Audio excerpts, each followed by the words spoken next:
another episode of Our Point of View Talk Show. We are so glad that you all are able to join us today. Today, we are going to be talking about retirement roadblocks. We're going to talk about the 7 financial risks to avoid. But before we start, let's say hello to everyone. First, we have with us Miss Connie Abraham. Hello, Connie. Hello, everybody. It's out there in the sun. Oh, yes, enjoying it. Enjoying the sun. And then we have Lieutenant Eric Jackson. He's out in the sun too. Yeah, and I'm in some covered sun, so I got everything I need. Got my light, so when the night falls, I'll still be lit. And we also have with us Derek Jackson. Welcome back, Derek. It's good to see you again. It's been a while. Hey, Our Point of View family. What up? I'm not in the DJ? sun. It's just too hot. It's 99 degrees out No, I'm here. indoors with the air conditioning. I'm not outside. Same here. And our special guest today is Miss Karen Cooper Keith, all the way from Bowie. Is it Bowie, Maryland? Bowie. Mhm. How are you, Miss Karen? I'm fabulous on this warm and toasty day here in Bowie, Maryland. I said finally got some sunshine out there, huh? Yep, and I'm in the indoors in the AC as well. Now, Okay, where is Bowie, Maryland? We're about 10 miles outside of Washington, D.C. Okay. Yeah, out Yep. there in the DMV? whether you love them or hate them, I'm right down the street from the Redskins Stadium. Former Redskins, now the Commanders. The Oh, they Commanders. changed the name to the command. Okay. That's a whole nother topic on our point of A whole view. nother topic, yes. Wow. So, Miss Karen, tell us a little bit about yourself. Originally a California native, wound up here Yeah. in Washington. Is that a good thing? It is wonderful Yeah, for thing. him it is. Okay. Wound up here in the East Coast in about 1991 with hubby. I'm a mother, wife, and mother of 3 adult children, and wound up in the financial services arena somewhat by default, realizing as I was approaching retirement that getting old is not as easy as it looks. And I needed a lot of help. I got help, and now I'm in this position to be able to help other people. So wound up connecting with Jacqueline through one of our other groups on Facebook, and I'm happy to be here. Well, we are excited that you're here, honey, because I need to hear everything about this retirement and preparation for retirement. Because I know the kind of work I'm in, they not going to have enough money to retire me. So what I'm going to need to do to make sure that I'm comfortable when I do decide. I mean, I have 5 sons and a husband, so I think I'm going to be all right. But just in case. Yes. Gotta have your little backup too, your little nest egg.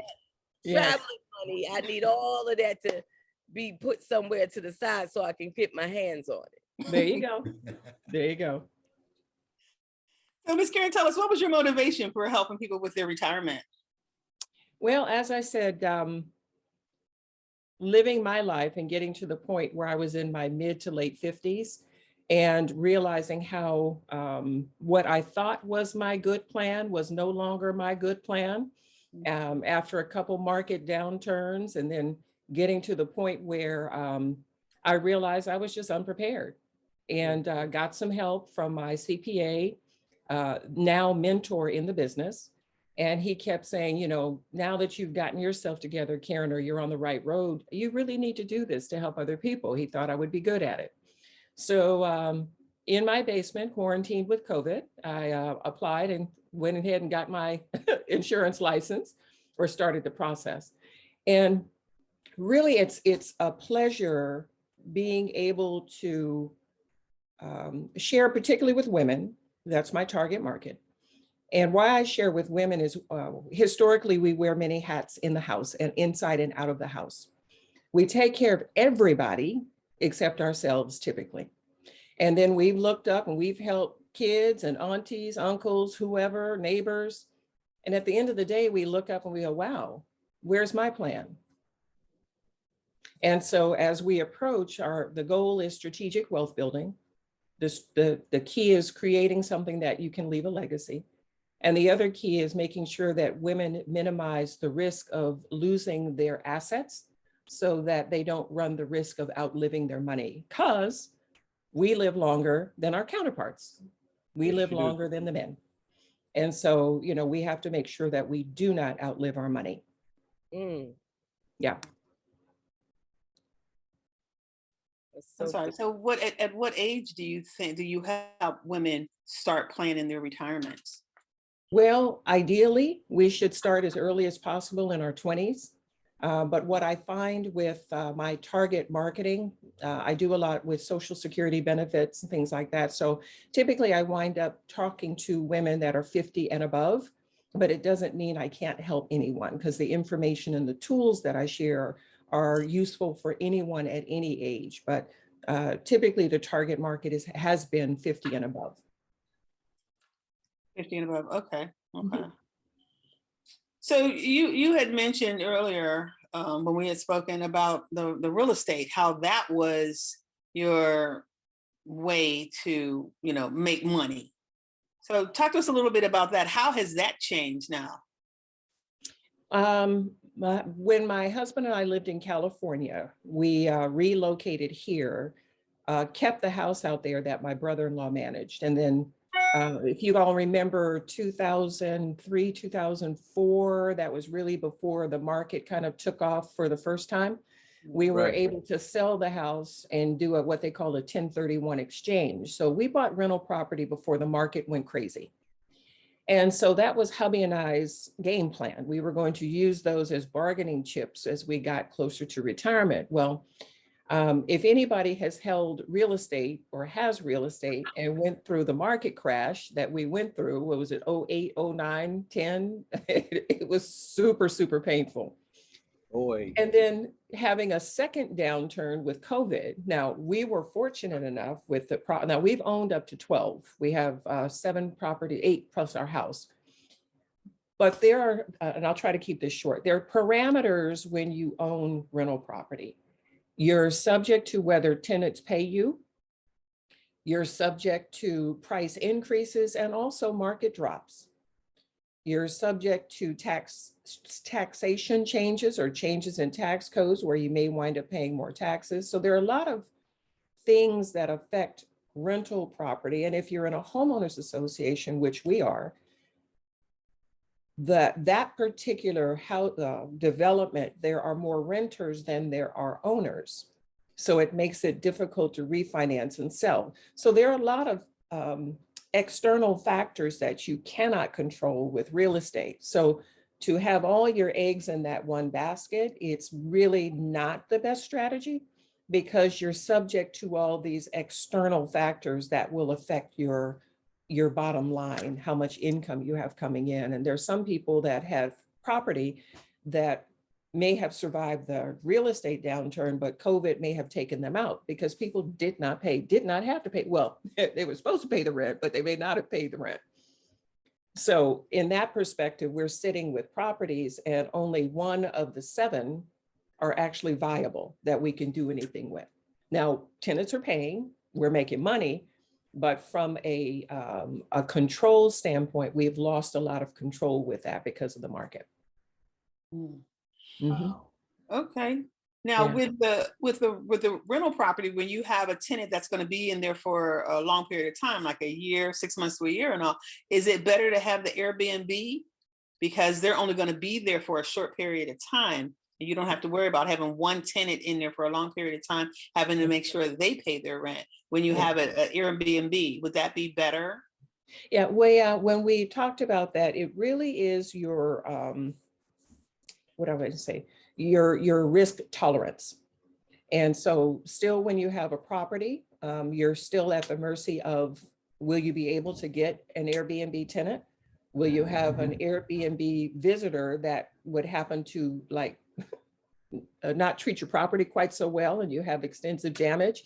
So either way, it is, if you look at being diversified, that having multiple eggs in your egg box, and the real estate can be one egg, and it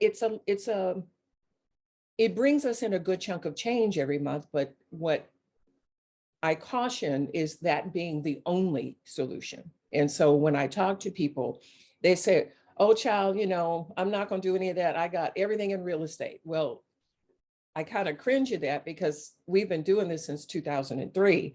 And I've seen the good and I've seen the bad, and it can be really ugly. And in the long run, it's just a piece of the retirement puzzle. It shouldn't be the whole puzzle. So Airbnb is great, particularly if you're in a large metropolitan area like Atlanta or here in Washington, D.C. area. It's fantastic, but it shouldn't be the only thing. That's my opinion. Mhm.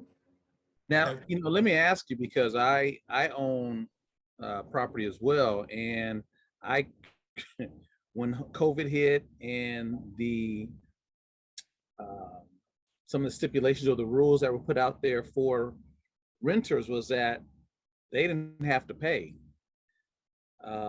They were essentially kind of staying, they had housing for free. And so my wife and I had to really pick up the slack. So with you having multiple properties, was that a hindrance, or did you find that challenging, or did you even have to go through that at all? And then one, if you had to go through that, two, how did you manage that? Well, I'm very straightforward. And so I wrote a letter and I said, hey, COVID is here, but my mortgage company still expects the mortgage payment. There wasn't any kind of COVID relief in the beginning. Right. And so, you know, I was just straightforward. It's like, you know, we thoroughly expect you to pay the rent. Right. If you have a hardship, call me. You guys have been great tenants. We'll try to work with you. And then once they passed whatever COVID bill was and had this money, DC, Muriel Bowser was amazing. People could get up to 4 months, 5 months, 6 months of rent. So a couple of our tenants did that in DC, and I think 1 or 2 in Maryland may have done the same, but for the most part, people paid. And that's it. Thank you, Jesus. Right. Really, thank you, Jesus. True blessing. Yeah, yeah. So I know many, though, who were just left out to dry because the tenants just didn't pay. And the challenge was the courts. A lot of the courts still aren't fully open. Right. And the ones up in Baltimore have a backlog. Like a friend of mine said that he filed beginning of May, and the court date is August. Wow. That's Yeah. actually good though. Well, it may be good, but Usually you it's still got a something in there, year, somebody 6 sitting in months or your a place year. rent free. Yeah, Yeah. yeah. So So Jacqueline, definitely you have to eventually pay it. It's not like, okay, COVID is not an excuse to not pay it. It's Well, just, from it was my just an perspective, opportunity. from my I'm sorry? perspective, I mean, this might be a good point, Karen and Jacqueline, that we need to let our viewers know that they need to check with their state and Yes. their city. Because, the things that we're talking about this evening is simply our point of view. And so they may want to check with their city and their state, because every municipality have their own set of ordinances and laws. Yep. And they do. so what may work in Bowie, Maryland may not work in Georgia, Mhm, may not work in California or New York. mhm. And so we have to, be cautious of that. My question for you though, Karen, a lot of what you're suggesting, and I as a man, right, I think we use these tips too that you're suggesting, but a lot of it is based on discretionary income, Mhm. right? The health of the economy. And so it may not be a pandemic out there, but let's say it could be a hurricane, it could be a tornado, it could be something else that can disrupt the health of the economy. And if you have an Airbnb, which here in Georgia, we have laws around that. Same We in also DC. get tornadoes, and we Yeah. also get hurricanes. Yeah, And so that discretionary income could be disrupted by other forces, not just a pandemic. absolutely. Absolutely. So I And have, we, go no, ahead. I'm sorry.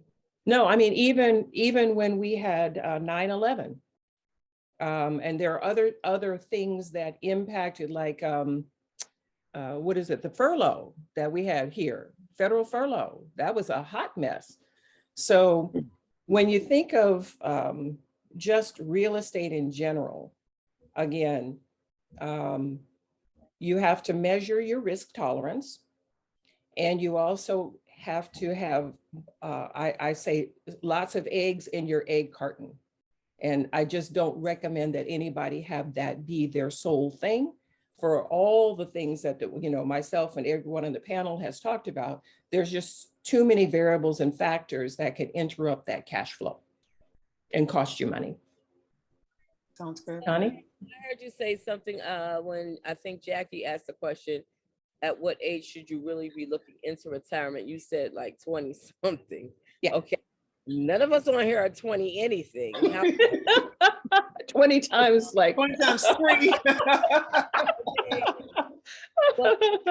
it's like, okay, so through I work in education, Fulton County Schools, we do have a retirement plan. Okay. And we do get to talk to our retirement advisors, or so to speak, or whatever. And so I think about a year or so ago, I talked to mine and I was telling him I was looking to actually retire by the age of 65. I'm 59 now, right? So I told him by 65, I plan to be out. And he's saying that really at 65, I can either take my time or be out. But he was saying to get the full benefit of the money, I would need to work at least till I'm 70 or 72. That's That's what crazy. Who and wants to work that long? absolutely not. So my question is, would I have to work that long? And one, I know you don't know how much I make, and let me just and don't say, share it. Don't share it here. don't make all of that, but it keeps my nails and hair done, right? But would you say that there needs, because we have multiple streams of income, right? So should that we be tying into those other areas of income to count as our retirement, or should I be looking at my sole provider, who is I call them my private investor, while I'm doing my own business on the side? Just look at what they're doing, or should I be looking at like a private package or something that I should be putting together on the other side so that it will help me to meet my life standards, as it is today? That was a sort of multifaceted question. Trying to get them all in there. I know. So first things first. It's difficult for me to answer the question without having everything in front of me to have a close look. Okay. One of the things that I do when I sit down with anybody, it's just a conversation. And one of the things that I think has given me my level of success that I've had in the short time that I was in the industry before I got out and I've come back. So this time, what I think has given me the success that I've had as I'm sitting down with folks, I let them know, look, I am in the same boat. I'm roughly the same age as you, and there is no margin for error. So I'm not going to come talk to you and show you shiny, bright objects that won't allow you to do, because I'm not going to share anything for you that I wouldn't take for myself at this age. So there's no margin for error. So that helps reassure the folks that I'm sitting with that I'm not there just to sell them the thing that will get me the most commission. That's not the point. So there are two things that I do right now that I really enjoy. I offer a Social Security benefits options course here in Prince George's County. It's free. It's offered through a 501c3 company that I'm affiliated with. And the classes are typically full, and we just go over the basics. And Jacqueline, we talked about it, like when do you retire? 62, 65, full retirement age at 65, 66, or wait till 70.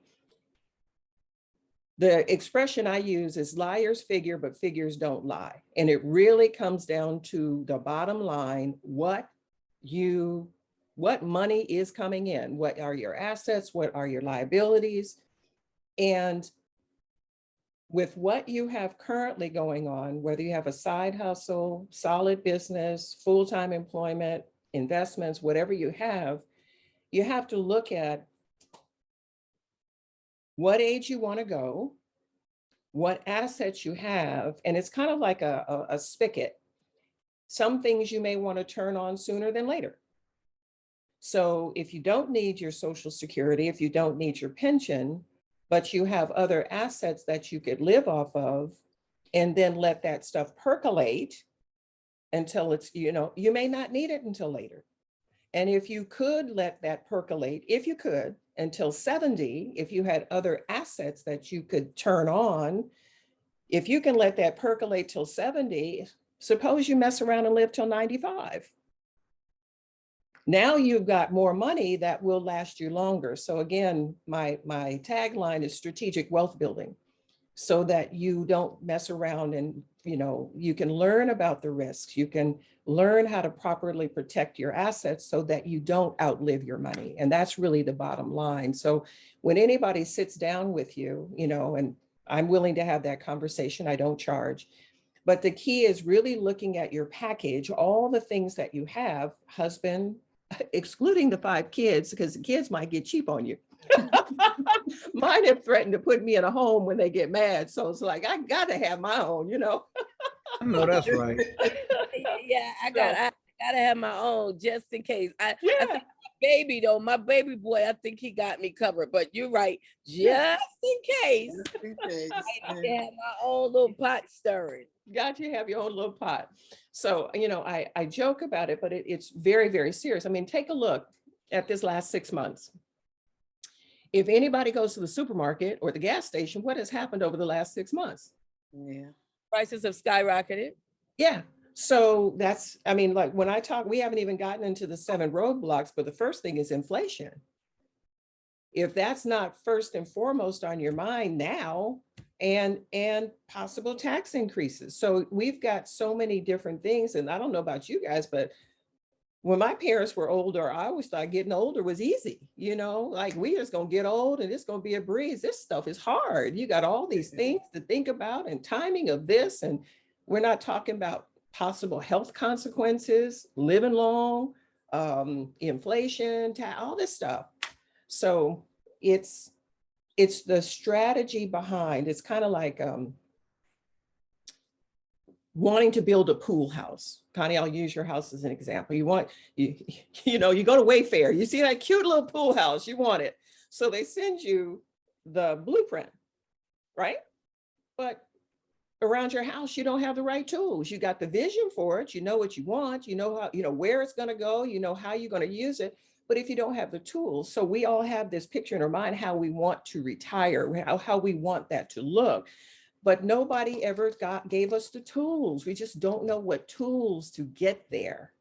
And so this is what I share because, our counterparts, they know. And when I say start planning for stuff young, they use insurance products to set their babies up. So when the baby's born or baby's 1, 2, 3, 4, they get insurance products. And so when little Johnny's 18 and he's rolling off to Princeton, Stanford, Harvard, whatever, and they got it paid for. Yeah, we had a show Paid about for. that. Yeah. So it's the tools, and there's no magic to it. There's no mystery to it.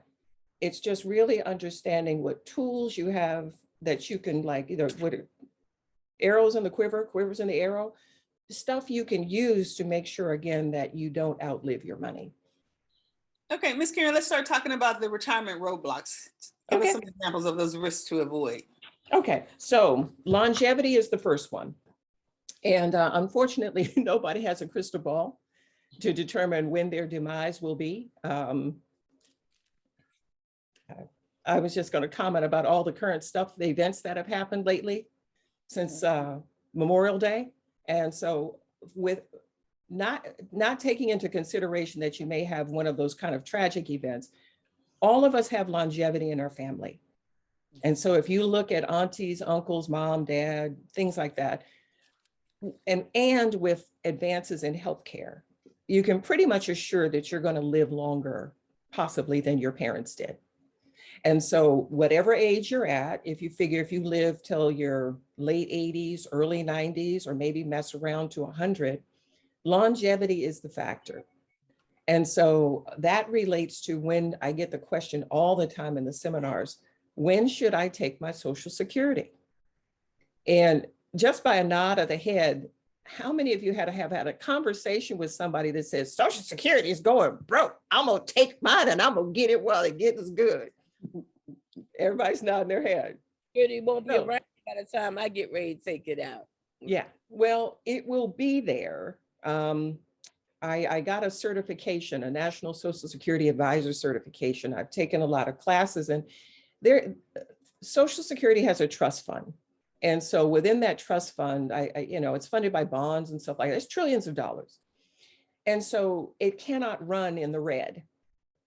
So as they take in money, as they take in taxes, there's a couple of things that have affected that. And that is the baby boomer dilemma, where you got not enough people paying into Social Security to support the number of people that are using it, right? And then you've got this great resignation that happened where people aren't working. So when people aren't working, it's that tax base. So when you don't have enough coming in, you can't pay out more than you have coming in. And so if you have a Social Security statement, it actually shows on your statement where by somewhere between 2031 and 2033, they are actually going to reduce across the board up to 25 to 30% for all Social Security recipients. Wow. Yeah. So whether we're paying into it, it doesn't matter the amount that we're putting into it. It's No. gonna. Yeah, well, I apologize. Yeah, so when you're looking at Social Security and you get your statement, and I tell people if they're going to reduce it 25 to 30%, if you take it at 62, let me shift change. There's a certain amount you get at 62.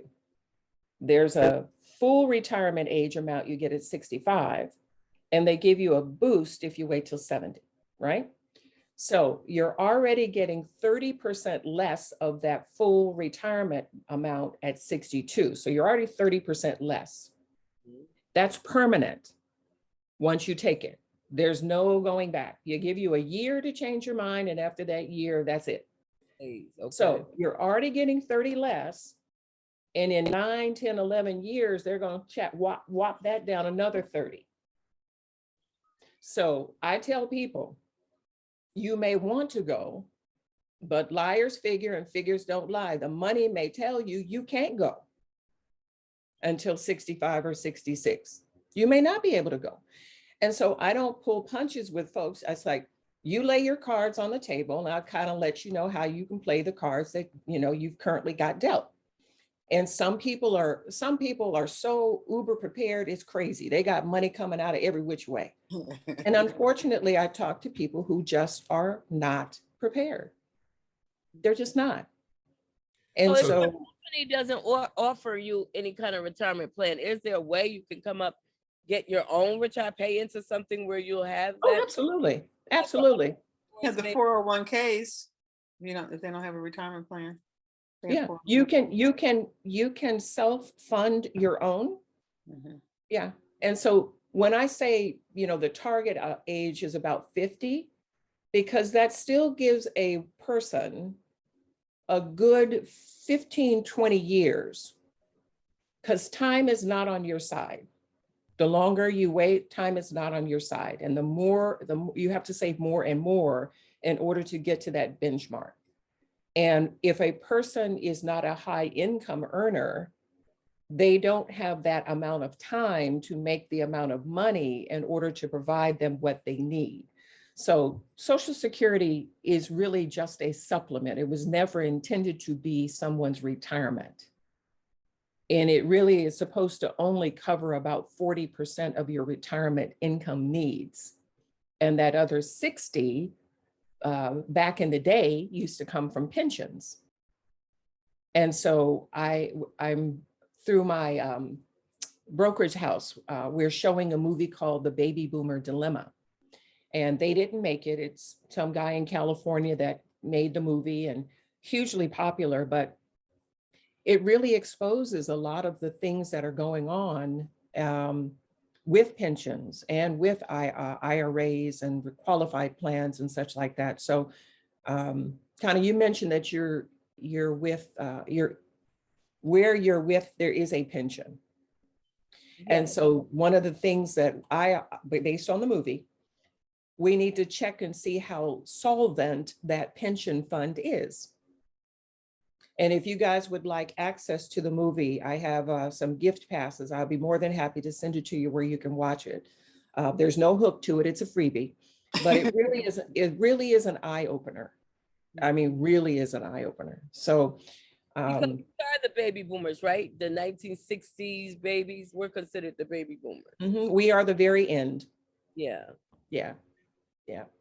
Ms. You Karen, know- before you continue on, go ahead, Derek. No, I was just going to add 2 points to Karen's point. You can't trust pensions because we all recall Enron, right? Don't forget Enron and it was so many folks who have maybe $750,000 in a mutual fund or 401k of some sort, and all those dollars were wiped away overnight, right? Overnight. And so Connie, to your question, you have to be intentional to set up something yourself. And again, I'm no finance advisor like Karen, but I watched CNBC and I knew Karen was going to be on this evening, and I did a little homework, Jacqueline, and I discovered that 52% of Americans say that their retirement accounts are not where it needs to be. Right. And the unknowns that Karen already highlighted is the reason why a lot of folks do not take the chance to look 5, 10, 15, 20 years down the road, because it's just a hard equation for them. And part of that government, since I'm in state government, they're writing legislation to help Americans to sort of catch up. And so there is a IRA catch-up contribution that those who are 50 and older can take advantage of by adding an extra $6,500 up to $20,500 to your 401k. And so that will help you as you're instilling your earning potential years to add more to your IRA, because we all can recall, and I'm sure Karen can break it down, where there used to be money markets and all these other there was money markets, and there's another one along with savings and checking account, where you used to earn 5, 6, 7%. Money markets give you 10 to 11%. Yeah. But they're no longer around. No, the CDs or savings. CDs, It's like thank you. it. I knew you were gonna get it. CDs, 0.01%. right? It'd be better off in the mattress. CDs. I remember investing in a CD for 18 months. They had my money, Yeah. but I made a lot of money with that CD. Yeah. But that was back when I was 23, 24 years of age. Yeah. And the Navy said, hey, we want you to do saving bonds. I had double E series. Yeah. We did CDs. And because the Navy was teaching us financial literacy, although their pension was going to be, if you last to 20, you're going to be good to go. Yeah. But a lot of sailors and officers did not do 20 years. And so they were educating them on some other financial vehicles and tools that they can leverage, and while the Navy took care of their education, tuition, and things of that nature. I have a question for you, Miss Karen, before you continue on.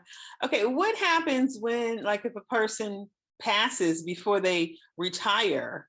And does that money go back into the government? Does it go back to the government? Or if you're, I mean, if you're single, you don't have a spouse and your spouse is not going to get it, does it go back into the government? It depends upon where when you say where does it go, it depends upon the source of the money. Because typically when you're setting up any type of investment, savings, anything, you have to name some sort of beneficiary. Yep. And so beyond that, if you don't have a beneficiary, that's when, to my knowledge, when the state steps in and that, you wind up in probate and some other crazy stuff. So, but beyond that, it would really depend upon what vehicle you've chosen and how you've set that up. So is there a beneficiary for your Social Security if you're not married or if you don't have young children? Yeah, that's an interesting question. I think the benefit just stops. That's correct. So the money goes back to the government. Yeah. It goes back to the Yeah, and president. when you think of the, this is kind of a shift change. When you think of insurance, you have very talented mathematical minds called actuarials.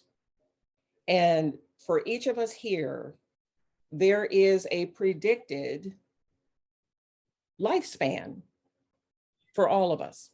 Mm. Age, height, sex, family history, things like that. And actuarials have this stuff kind of figured out. So when you look at insurance policies or Social Security or any kind of insurance related, they base their cost on those actuarial tables. And they have, I mean, like it's pretty accurate. So when you're looking at what they can pay out, and let's say, let me see if I can say this. When they look at what they're going to do to try to fix Social Security, they will maybe change the full retirement age to 70. Maybe they'll get rid of that extra boost that is between 65 and 70 to try to save some money. They may stop the early at 62 and make everything 65. So when you shift the age, you know that there are going to be a good number of people that won't make it to that age. It's all actuarial. So when they're punching in these numbers, they're trying to figure out how many folk gonna die, to save us some money.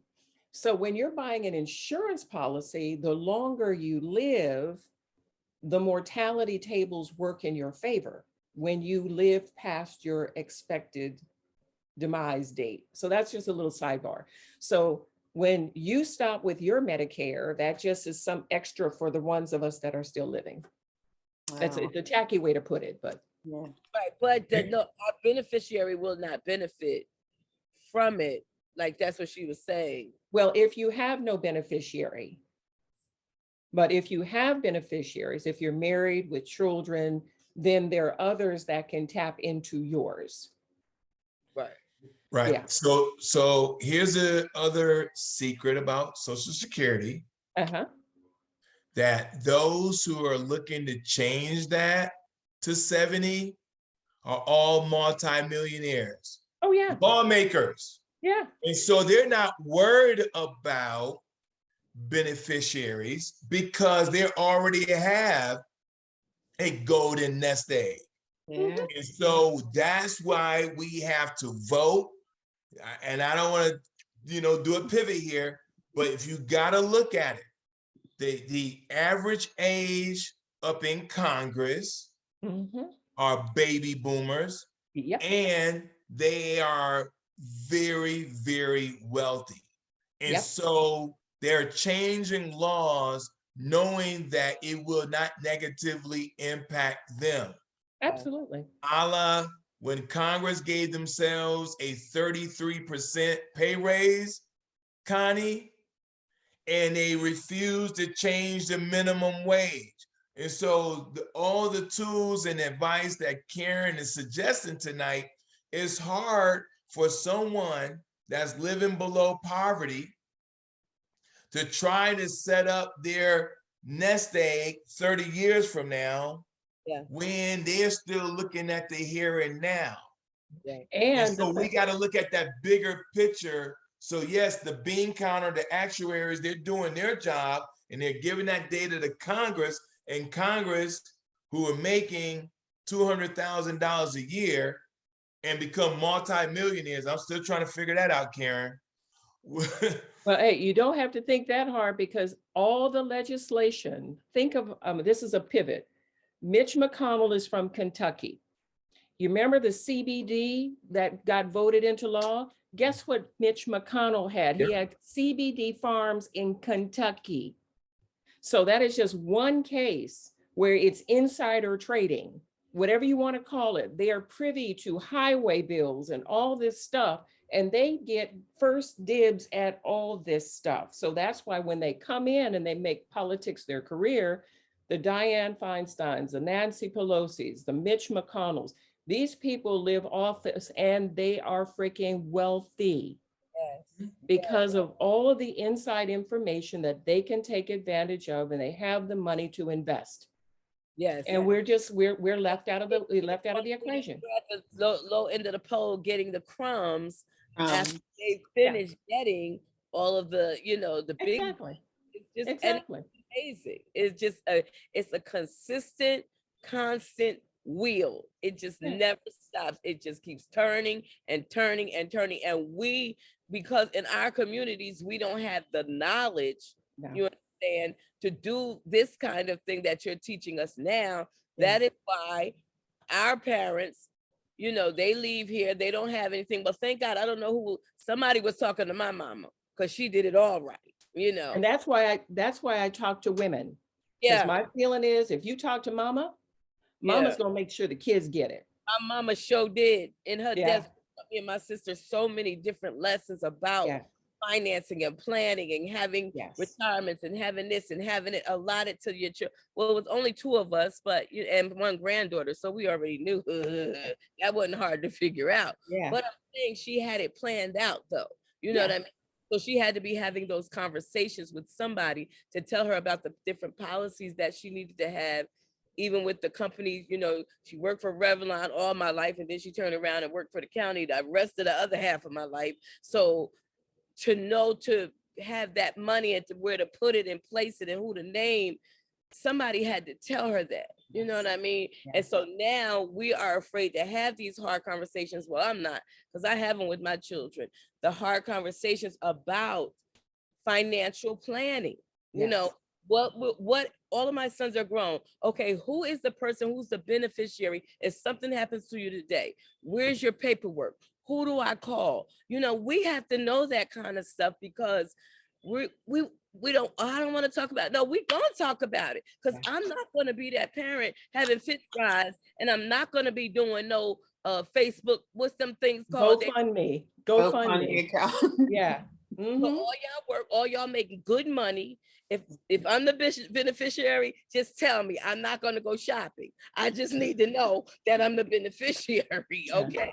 So that I know that we have these things planned out. But I think that for our community, it is very, very important that we have these kind of conversations. It doesn't even matter your age anymore.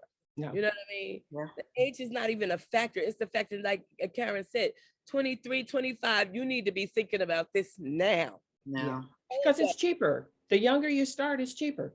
Yes. I mean, it's ridiculously cheap. When I look at, my daughter's not here, so I'll throw her under the bus. She's 31. And when she was off in college, she would come home and her girlfriends, and that was back, well, people still do it. I'm old, I don't go to the club, but they would go and they would get a table and they would do bottle service. If y'all remember how much bottle service was at the club. Yeah. And when I think about the amount of money that, went through her hands, and I thought, and the same thing with tennis shoes and, just the unnecessary extravagances that we as a people get caught up in. And instead of enriching somebody else, maybe you don't buy, a $300 or Yeezys or whatever, but you take that money and you put it in, you put it in an annuity. You can put it in an IUL. You can put it in anything. You can put it in the stock market. I'd rather you do that than, give Kanye his boost. There's so many things that we can do, but it's the discipline. It's the understanding that you fund you first. Mhm. Fund you first. And I'm telling you, if each one could just teach one, Yeah. each one just teach one.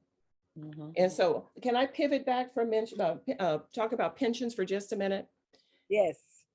And it was Derek, you talked about pensions. It's not that pensions are bad. It's not that pensions are underfunded. Pensions have been mismanaged. People have siphoned off money off of pensions and maybe been charged excessive fees for the mutual funds or whatever that's funding the pension, but most of it is mismanagement. And so there are countless municipalities. You guys you get a chance to watch this if you want the Baby Boomer Dilemma link. But there are thousands of municipalities where their pension funds are grossly underfunded. So it will be the same as Enron. You've got police departments, fire departments, teachers, all kinds of stuff. There will be the great reckoning when all of us are ready to go and the money is not there. So at 59 and a half, you would have to find out if you're still employed with that employer, do you have the ability of 59 and a half? You won't be penalized because IRS says at 59 and a half, you can move your money. If you're not penalized, you may want to look at moving some of your money into something of your own so that if an Enron happens, all your eggs aren't in that one basket. And I tell people this all the time, you really need to take a look at, and just be prepared. It's all about protecting your assets. And Karen, and I appreciate you highlighting that point. The other concern I have about pensions is that Fortune 500 companies are stopped offering pensions. They've been around for hundreds of years. One of the companies that I used to work for, they no longer have pensions. They stopped giving dividends on their stock. And so all these, again, I'm coming back to legislation, which enabled a lot of these corporations to do this. I mean, there was a time like companies like General Motors and Ford, I'm using the automobile industry, where your grandparents' parents could work there for 3 or 4 decades, make a good living, and then they'll have a nice golden nest egg at the end. Those days are no longer here. Nope. And so when you got, a mother like Connie that's advising her 5 sons, they're gonna say, Mom, what are you talking about? My company that I'm working for, I'm making 6 figures, but they don't have that available. After 5 years vested what? Because see, that was the mark. You spend 5 years here and now you're vested. Yeah. The word vested, Karen, is not even used anymore with airline industry, automobile industries. Not at all. They Not at all. bought all those people out. They bought out all those old contracts. It's too expensive. Yeah. It's too expensive. So what they've done, remember the old Charles Schwab commercial, he speaks, everybody listens, whatever. Yes. They're asking the common man, common woman to be the financial advisor for their future. They're asking the average everyday worker who doesn't have the intellectual capacity, and not people are stupid, but it's complicated trying to figure out what they're going to do with their money so that they will not outlive their money. And most people they'll ignore it. They'll not do anything before they will be uncomfortable doing something. And so when you look at the pensions, it's by design. Everything's now the 401k. And bear with me, I'm gonna mention something because I know we're kind of running out of time, but I'm gonna mention something about the 401k. You have a silent partner in that 401k. Do you know who that is? No. Your employer? It's Uncle Sam. Uncle Sam? Oh, yeah, yeah. He takes his if you take it out Yes. early Well, no. or regardless. The 401k is tax deferred. Mm. You have not paid tax on any of that money. So whether it's 50,000 or 5 million, you have essentially kicked the can and you're going to pay that as the money is distributed. And people say, well, that's not bad. I'll be at a lower tax rate. Well, maybe not. Mhm. So when you have no young kids, some people pay off their mortgage, all of your deductions that you had when you were active, younger, are gone. Right. If you're married, your married tax rate is lower than a single tax rate. So if you are married and suddenly you become single, you've gone from one tax bracket to a crazy high tax bracket. So now you're in a higher tax bracket with no deductions. So now you wind up with maybe $1 million or $2 million, and now you've got what they call RMDs that you got to take at a certain age beyond 70. So it's like you're if you remember the Ed Sullivan Show where the Chinese people would spinning all the plates. Yeah. Keep that thought in mind, because that's exactly how it is when you're getting older. It's like, okay, I've got the seven steps here: inflation, you've got longevity, you've got sequence of returns, which we didn't talk about, your withdrawal rates, Social Security, healthcare, taxation. These 7 roadblocks, if you don't really have a working knowledge of these 7 roadblocks, and it's not to frighten anybody. In the old cartoons, they used to tie the little lady to the railroad tracks. And she's on the railroad tracks and the train is coming. She wants somebody to come rescue her. Well, if you're not tied to the railroad tracks, you're certainly going to get off the railroad tracks if there is a freight train coming. Mhm. And we have a financial disaster of a freight train coming at this country at an alarming rate. Mm. We have tax law that's going to expire in 2025. So taxes will likely go up in 2026.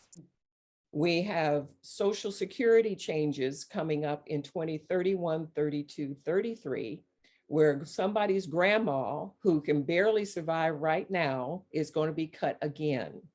Mm. And that means that the Medicare, Medicaid, that is also a social program that brings the government no money, those prices will go up and there will probably be cuts with that. So you've got a whole generation of individuals, and like Derek said, 52% are unprepared, but it's more like 85% don't have enough money. They don't even have $100,000. They may have $50,000 going into retirement. It is a joke. And it is a catastrophe waiting to happen. And so when I say 50, if you haven't gotten a plan together by 50 and you aren't earning a decent income, because right now $15 is poverty level. Yes. $15 is poverty level. That's right.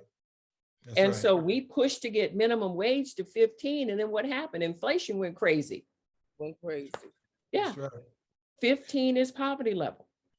And It's so it's, and I don't want this to be doom and gloom, but it's an awareness. Information that we need to know about. Yeah. You know, we all have homework to do. Yeah. Yeah. Yeah. So your kids,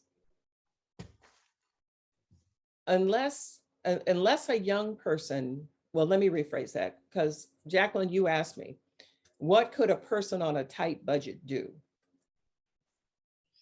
If you look at our grandparents, they had so much less. Yeah. They had so much less. And they made do. They made it work. They made it work. Made it work. And so at some point, we have to have a realization that some of the stuff, the luxuries that we have that we take for granted, maybe we don't need cable TV. Maybe We got rid of ours. Our You cable was gone. you feel what I'm saying? And at some Yep. point, you have to come to the realization that this is survival. Yeah. And if you're willing to get rid of some of these everyday common things that we take for granted, but they're luxuries. Mhm. Now, I don't feel any household should be without internet in order to maintain in this society. You got to have internet. But they make But- it as a bundle to get you, because in order to have the internet, you have to have cable TV. You have to have the basic package of Yeah. cable TV, the internet, and what's the other thing? The telephone. The And telephone. I don't have a home phone. And so Everybody has a Yeah. cell phone though. I'm not a techie person. And so I know some folk that have worked around that cable thing. Mhm. And that's just one minor thing. So one Karen, of the, can you address though one thing before we leave? sure. Because I just discovered this. Uh-huh. My Uh-huh. wife and I, we have 7 children. Oh, God And- bless you. And, and we said bless one you. day we're going to downsize. So I started looking at the market to go from what we have today to, and I just used 2,000 square feet. A 2,000 square, for 2,000 square feet was $700,000, Connie, I know, right here in Atlanta. I know. And I'm saying to myself, so I have an 86-year-old aunt. My uncle passed away 5 years ago. And so she said, Derek, look at something that we're, In-law one- suite. something small. And so I've been looking for, but it is outrageous, Karen. And so even where we used to have in our equation, talking to a financial advisor, they said, well, you're gonna pay off, you're gonna have your house paid off. You and your wife can downsize. You can take that money that you sell from your home and buy something smaller, 2,000 square foot. And I'm looking at it, I'm not paying something $700,000 for 2,000 square feet. That's for 2 people. No, And the kids will come back just for holidays. They No. say- Mm-mm. say that Right, that part. yeah. And if it's I'm sorry, Connie, I can't hear you. right now, right? So if you're selling, because it's ridiculous, like to rent a house that, like my son, when he went to rent an apartment, the apartment that he could have rented a year and a half ago was $1,500. It is now $2,200 for the same apartment. Exactly. Exactly. You can get a mortgage cheaper than that. Get a Oh, mortgage. yeah. Yeah. And Yeah. there's also an argument, should you pay off your mortgage or should you not? And No, so don't pay off the it, mortgage. it depends on the school of thought. Mhm. If you pay off the mortgage, now you have all this equity. What do you need in order to tap into the equity? Well, you need employment or you need a business. Yeah. So once you retire, you can't go to the bank and say, hey, unless you have a business, I want this equity. Mhm. So you're equity rich, maybe cash poor. So that leads you to getting a reverse mortgage in order to stay in your house. So there's all these if-thens.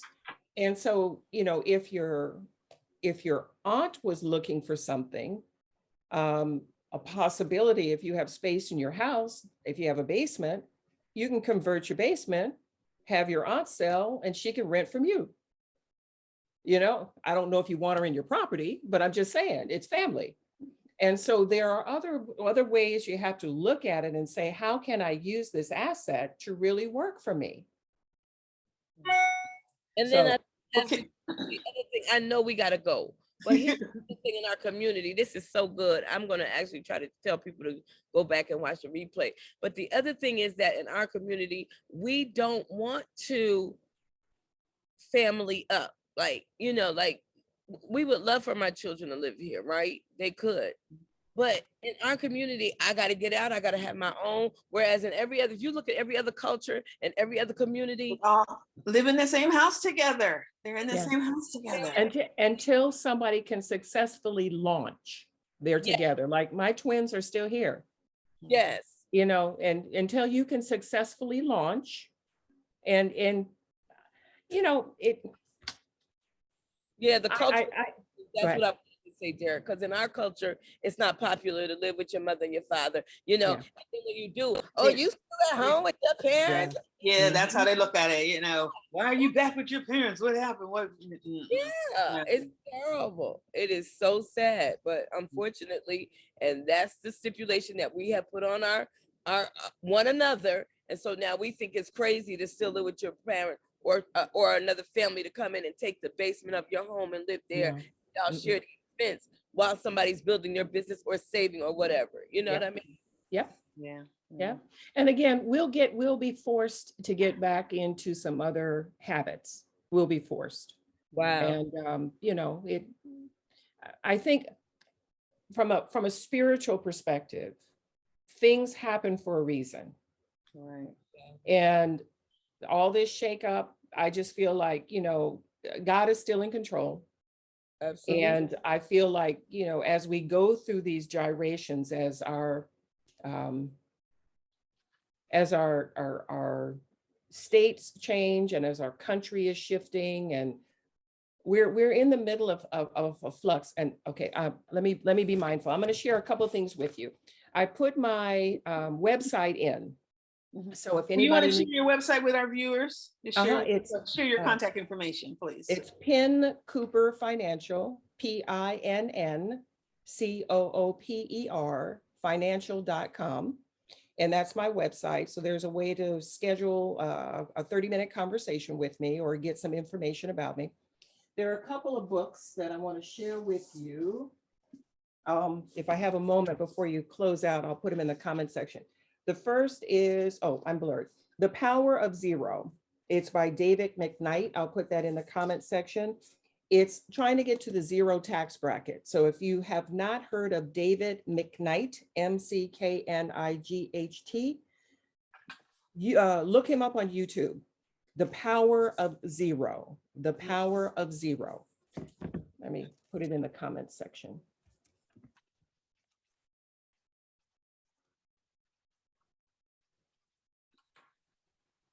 The guy is just amazing.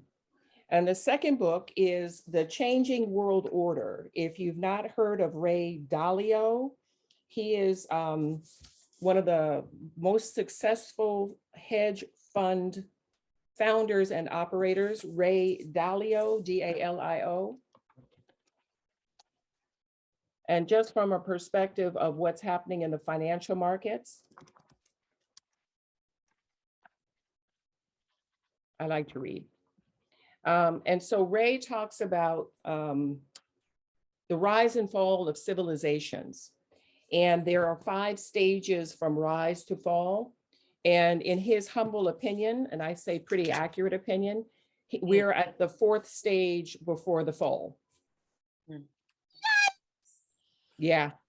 It's a good read. And he also is on YouTube. And so you can pull him up. They did an interview with him, but if you know where we are, and if you know what's happening globally, you can look, it doesn't mean it's going to be the end of the world or the demise of the United States. Yeah. But he said in 1945, we established our dominance, and it only lasts for so long. Mm-hmm. And there will be another dominant country, and it just is what it is. It's just the cycles of civilization. Yeah. So I have a lot more that I could share, and I know we're being mindful of the time.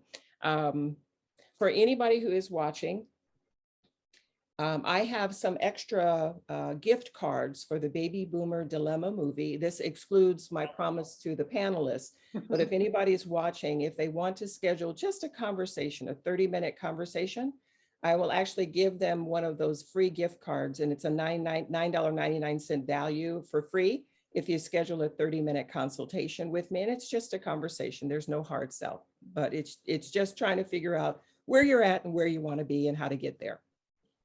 Well, thank you so very much, Ms. Karen Cooper Keefe. We appreciate you coming on and sharing all this information with us. This was amazing. As I said, we all have homework to do because we're all over 50, hitting 60, and I'll be 60 in July, so my 59 and a half is up. So I really got a long ways to go. I really got some Yeah. homework to do. I need to transfer in some money. See if the money is still even available. Yeah. I got a lot of Yep. work to do. But I thank you hope so I- very, Oh, you're welcome.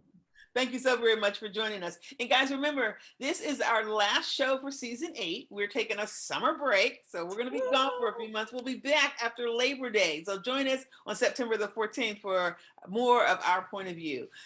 So just remember, everything you heard and everything we said was our point of view. Thank you so very much for joining us. Everybody have a great summer. Thank you. Enjoy. Stay safe. Yes, Bye, indeed. Wear your mask. We're still Bye. dealing with Stay COVID. masked Wear your up. mask. Still in a pandemic. Yes, sir. Yes, sir. And now we got something called monkey something. So we got I heard about that. Lord have